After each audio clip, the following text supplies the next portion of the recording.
माँ, अब थोड़ा एडजस्ट तो करना ही पड़ेगा आपको, वैसे भी रिया अपना घर अपने मम्मी पापा को छोड़कर आई है। थोड़ा समय तो लगेगा ही ने घर में, और फिर आप सास है उसकी, आप नहीं समझेंगी तो कौन समझेगा। पापा समझाए ना माँ को कि एडजस्ट कर ले, आखिर कोई गैर नहीं, हम आपके ही तो बेटे बहू है। मदन जी के कानों में गूंजते अपने बेटे रजत के ये शब्द उन्हें सोने नहीं दे रहे थे। रात की खामोशी में रजत के शब्द जैसे उनके मन में भूचाल सा ले आया था। पास ही निर्मला गहरी नींद में सोई थी। एक नजर निर्मला पर डाल मदन जी उठकर बालकनी में आ गए। समझौता, कितना छोटा सा शब्द है, लेकिन उतनी ही कठिन हो जाती है समझौता करने वाले की जिंदगी।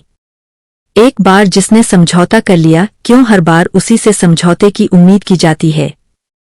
पहले माँ फिर भाई और अब बेटा, सबकी उम्मीद सिर्फ निर्मला से रही कि वो समझौते करे, लेकिन क्या किसी ने निर्मला के लिए समझौता किया।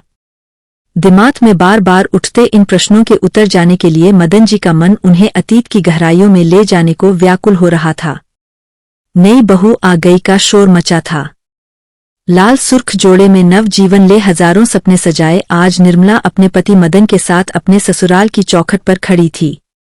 नंदे, रिश्ते की भाभिया ने हंसी मजाक करती गीत गाती हुई नव वरवधू को गृह प्रवेश करवाया। मंदिर में छोटी सी पूजा के बाद मुंह दिखाई की रस्म शुरू कर दी। लेकिन इन सब के बीच निर्मला को उसकी सास कहीं नजर नहीं आ रही थी। हो सकता है व्यस्त होंगी, मन ही मन निर्मला ने सोच लिया। निर्मला को ससुराल आए 4-5 दिन बीत चुके थे, लेकिन इस बीच एक बार भी निर्मला की सास के साथ उसकी कोई बात नहीं हुई थी। दिन के 1-2 बार वो कमरे में आती और 2 मिनट रुक चली जाती। चेहरे पर ना कोई हंसी ना नई बहू घर लाने का उत्साह, यूं लगता जैसे निर्मला उन्हें पसंद ही ना हो। समय के साथ साथ निर्मला की शंका सच साबित हुई थी। कमाऊ बेटा अब कहीं पत्नी की मुट्ठी में ना आ जाए, ये भय निर्मला की सास के कटु व्यवहार का कारण था। देखो निर्मला माँ ने बहुत कष्टों को सह हम दोनों भाइयों को पाला है।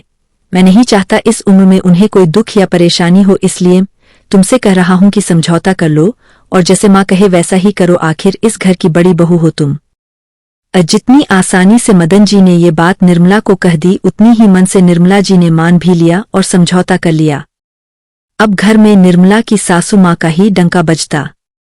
हर महीने मदन जी अपनी तनख्वाह अपनी माँ के हाथों में देते और घर की हर चीज उनकी माँ के अनुसार ही होती। एक पत्नी और एक बहू के सारे अधिकार छोड़ निर्मला ने समझौते की जिंदगी स्वीकार कर ली थी।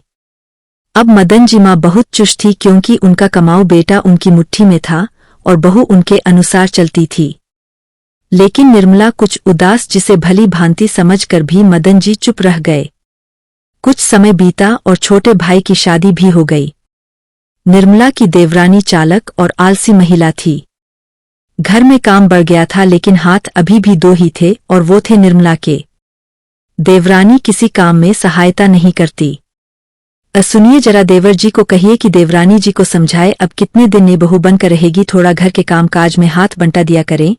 निर्मला की बात मान मदन जी ने इस बात की चर्चा क्या कि छोटा भाई और उसकी पत्नी ने घर में कोहराम मचा दिया। बात घर के बंटवारे तक आ गई। जाने दो, निर्मला जैसे आज तक काम किया वैसे आगे भी कर लेना चाहो तो कोई कामवाली रख लो। घर का बंटवारा किसी दृष्टि से उचित नहीं होगा, लोग क्या कहेंगे। आखिर कोई गैर नहीं, अपने ही दोनों। अपने पति की बात मान इस बार भी निर्मला के हिस्से समझौता ही आया था। सीधी सरल पत्नी को हर बार समझौता कर लेने को कहना मदन जी को अच्छा तो नहीं लगता था, लेकिन कभी घर परिवार तो कभी आर्थिक परिस्थितियों से मजबूर हो उन्हें ये कदम उठाना पड़ जाता था। रजत बड़ा हो रहा था, कभी स्कूल फीस तो कभी किताबें। हर बार अपने पति की मजबूरी समझ निर्मला को ही अपने खर्चों में कटौती कर समझौता करना पड़ता था। समय के साथ मांझी नहीं रही और छोटा भाई विदेश बस गया। अब कुछ सुख निर्मला के हिस्से में आए थे। धूमधाम से रजत की शादी हुई। नई दुल्हनिया आधुनिक विचारों की लड़की थी। दिन चले तक सोना, आधुनिक कपड़ों घूमना, और अगर निर्मला टोक दे तो नाराज हो उल्टा जवाब देना। निर्मला ने रजत को टोका तो रिया को समझाने की बजाय रजत ने अपनी माँ को ही सुना दिया। बेटा इतनी जल्दी बदल जाएगा ये मदन जी ने नहीं सोचा था, लेकिन सही भी था। रजत कम से कम रिया के लिए आवाज तो उठाया उन्होंने। ने क्या किया था आज तक, सिर्फ मजबूर समझौता करने को, लेकिन अब और नहीं, मेरी पत्नी अब कोई समझौता नहीं करेंगी।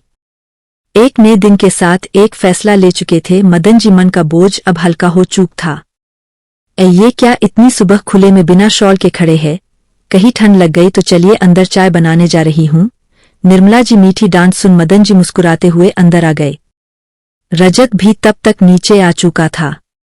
ए बेटा रजत, कल तुम्हारी बातों पर गौर किया, मैंने सही कहा था तुमने रिया बहू है, हमारी थोड़ा समय तो देना ही चाहिए एडजस्ट करने के लिए। तो ऐसा करो, जो जॉब ऑफर तुम्हें बंगलौर की मिल रही है वो स्वीकार कर लो और तुम दोनों वहां शिफ्ट हो जाओ।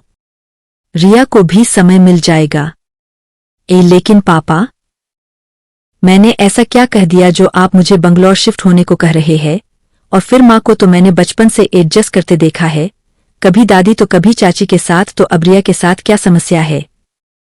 रजत, जैसे तुम अपनी पत्नी का सोच रहे हो वैसे ही मैं भी अपनी पत्नी का सोच रहा हूँ। मानता हूँ देर हो गई मुझसे तुम्हारी दादी और चाची के लिए मैंने ही मजबूर किया था तुम्हारी माँ को, लेकिन अब और नहीं, मेरी पत्नी अब कोई समझौता नहीं करेंगी।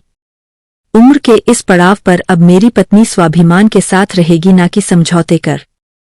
अपने पापा की दो टुक बात सुन रजत चुप रह गया। वही रसोई से बाप बेटे की बातें सुनती निर्मला के आंखों के कोर भीग गए। आज सही मायने में मदन जी ने पति का धर्म निभाया था। अगर आपको ये कहानी पसंद आए तो प्लीज लाइक, शेयर और सब्सक्राइब जरूर करें।